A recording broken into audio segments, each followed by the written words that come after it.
Bienvenue à l'édition synthèse de l'actualité sur la télévision de la famille. On est aujourd'hui 25 décembre 2018 et l'actualité de ce soir est dominée bien sûr par la commémoration de la Nativité.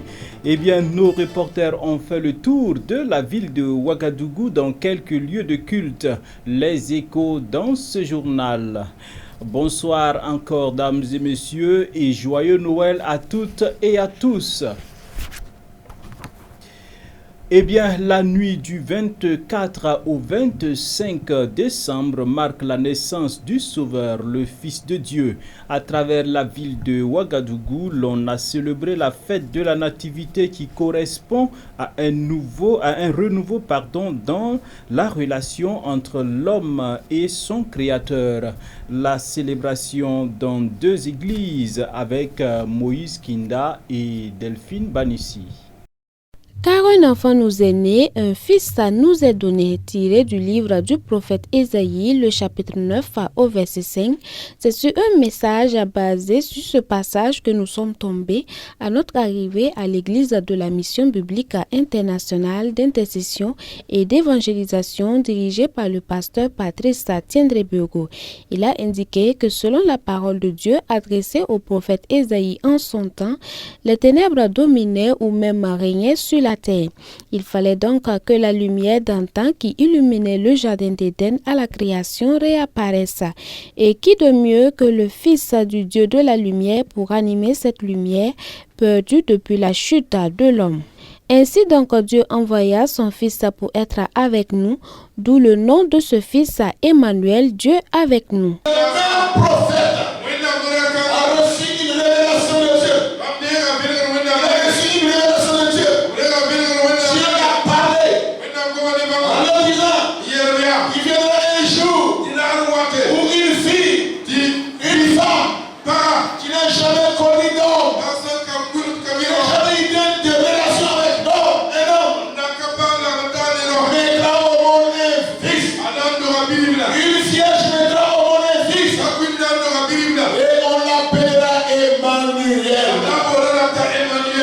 De là, nous mettons le cap sur l'église centrale de l'Alliance chrétienne.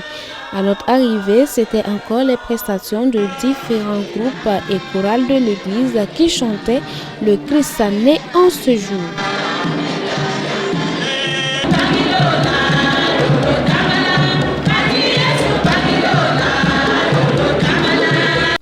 Avant le message, nous arrachons quelques mots au pasteur principal de l'église. Chaque fois que nous célébrons Noël, nous pensons à cette manifestation de l'amour de Dieu envers donc l'humanité. Dieu en venant dans ce monde permet à tout homme, n'est-ce pas, qui place sa confiance en lui, d'entrer donc dans cette espérance et de vivre cette vie glorieuse.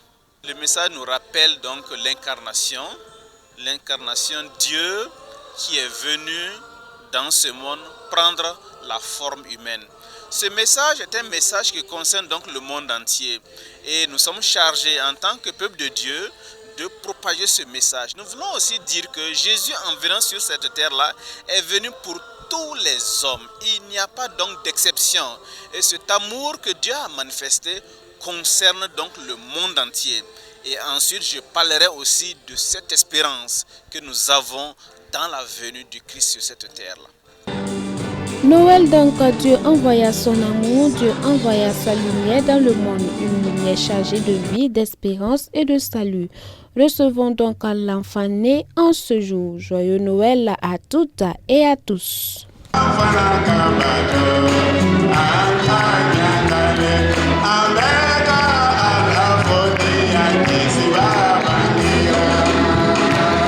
Toujours dans la ferveur de Noël et nous revivons également la fête de la Nativité avec notre équipe de reporters Odette Zouanguena et Yannick Kaboré qui ont sillonné aussi quelques églises. Voici le reportage.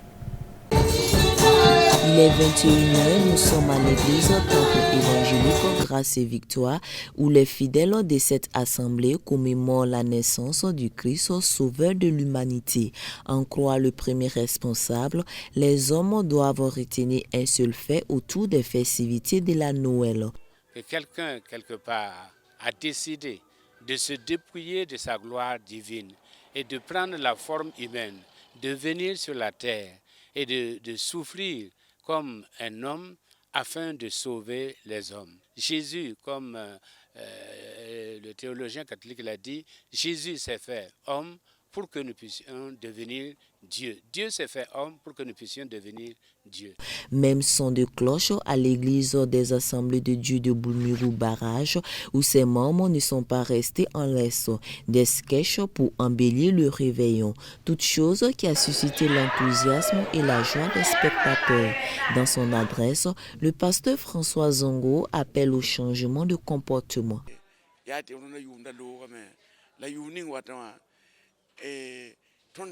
Cette année s'achève à grands pas. Si nous recherchons la faveur de Dieu pour la nouvelle année, nous ne devons pas haïr. Le problème est que le cœur des uns et des autres est rempli de haine. Dieu préconise l'amour. Jésus-Christ est venu sur la terre pour sauver l'humanité. Là où il y a la paix, là réside le Christ. Les chrétiens sont appelés à cultiver la paix dans leur maison, leur église. L'amour doit donc prévaloir avant toute chose. Pour cette nouvelle année, je souhaite que les chrétiens abandonnent leur mauvais caractère et adoptent de nouvelles et bonnes attitudes.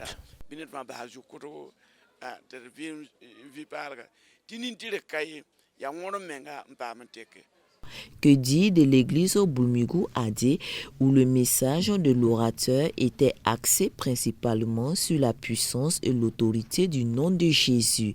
Le docteur Philippe Ouedraogo, pasteur principal de l'église, qui est par ailleurs le vice-président du Laango, a à cette occasion préconisé un certain nombre de conseils. Mais il faut donner des cadeaux aux enfants, mais il faut aller au-delà de ça pour savoir est-ce que pendant la fête de Noël, est-ce que moi personnellement j'ai une relation personnelle avec Jésus?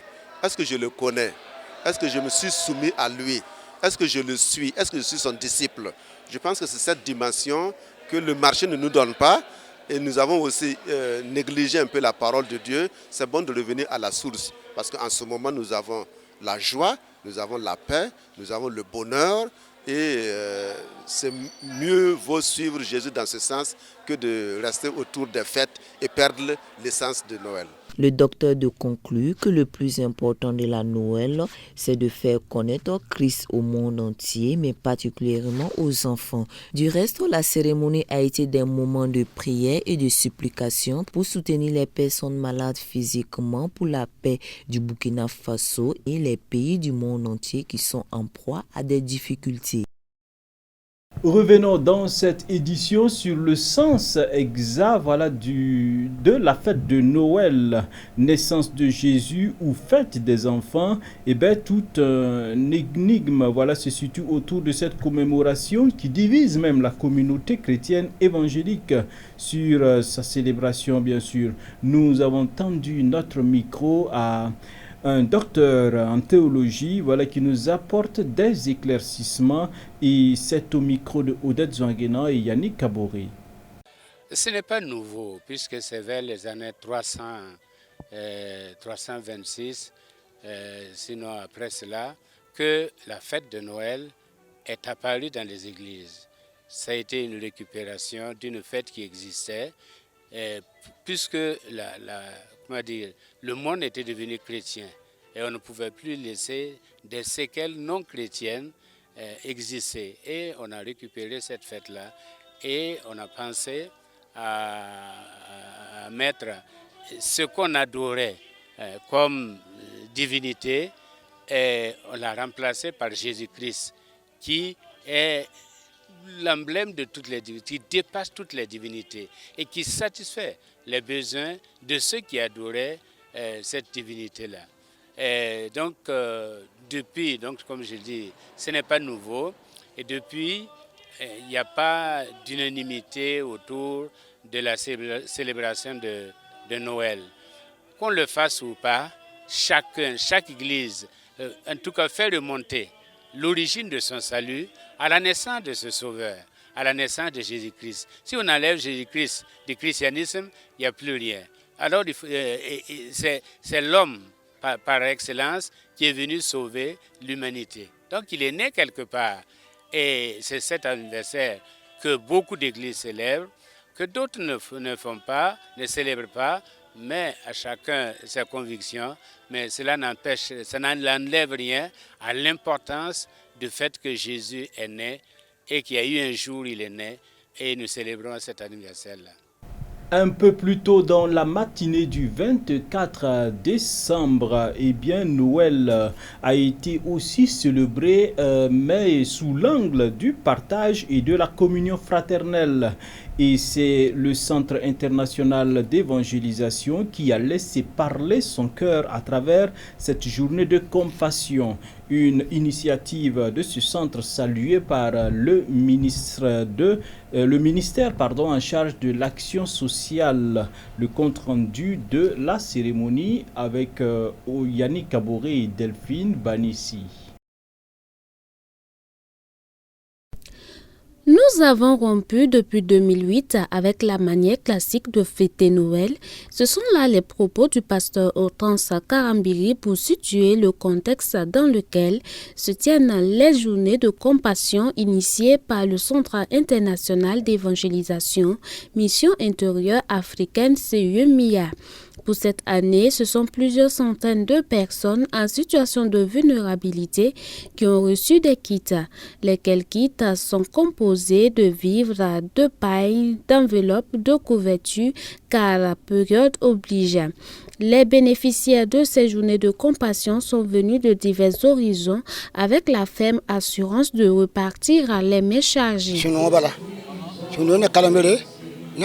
Assurance donc comblée pour le vieux Salfo Bourma et le jeune Joacin Comporé. Ému, il remercie le pasteur Karambiri et toute son assemblée.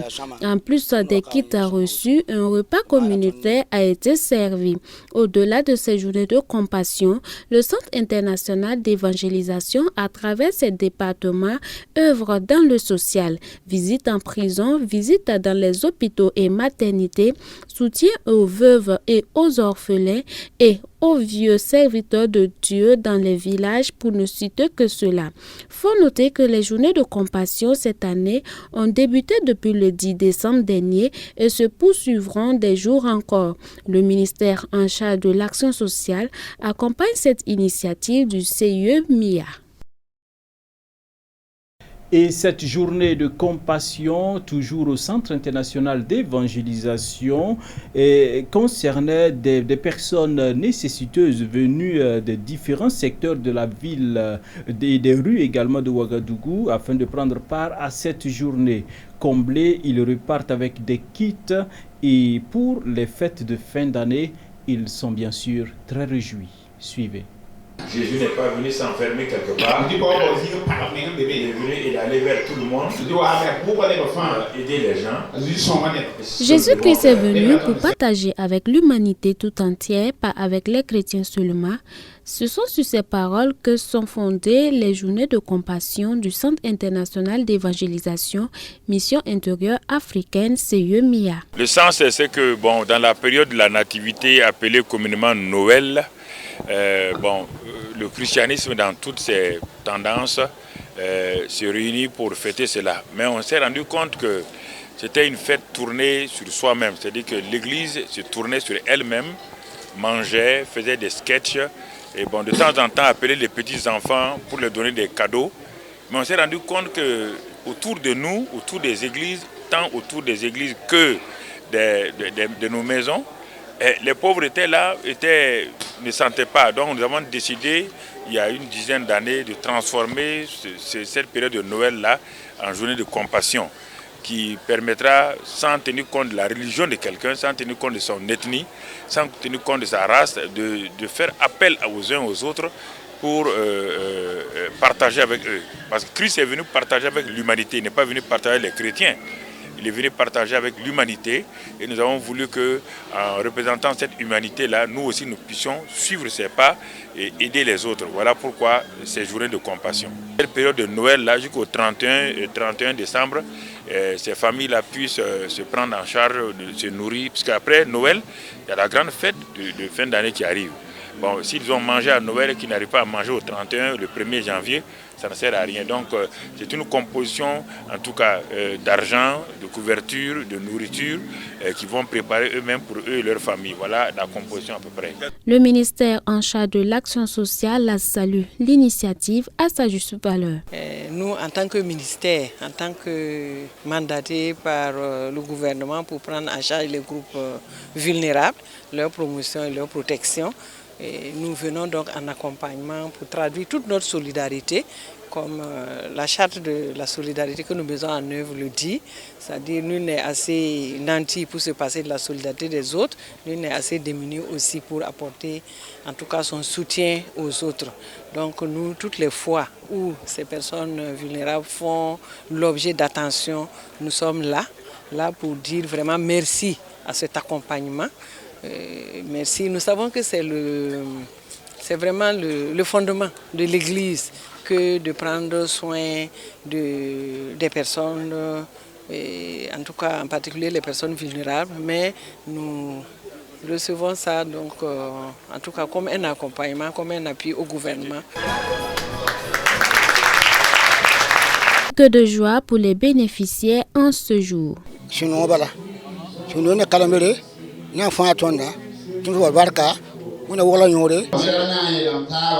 dire à ceux qui sont comme écoutez ce que les pasteurs vous disent, mais obéissez surtout. Parce que nous avons un poids réel sur nous. Il veut nous aider à déposer ce poids. Mais pourquoi nous ne voulons pas nous laisser décharger? Il faut que nous confions notre vie à Jésus. On prit part à cette cérémonie les chefs coutumiers du quartier et plusieurs autres personnalités. Il faut noter que ces journées de compassion regroupent des personnes vulnérables de toutes confessions religieuses confondues. Eh bien, c'est tout en vous souhaitant une très bonne fête de fin d'année et une bonne reprise de travail également demain. Voilà que nous mettons un terme à cette édition. On se donne rendez-vous demain pour d'autres actualités. Grâce sur vos vies.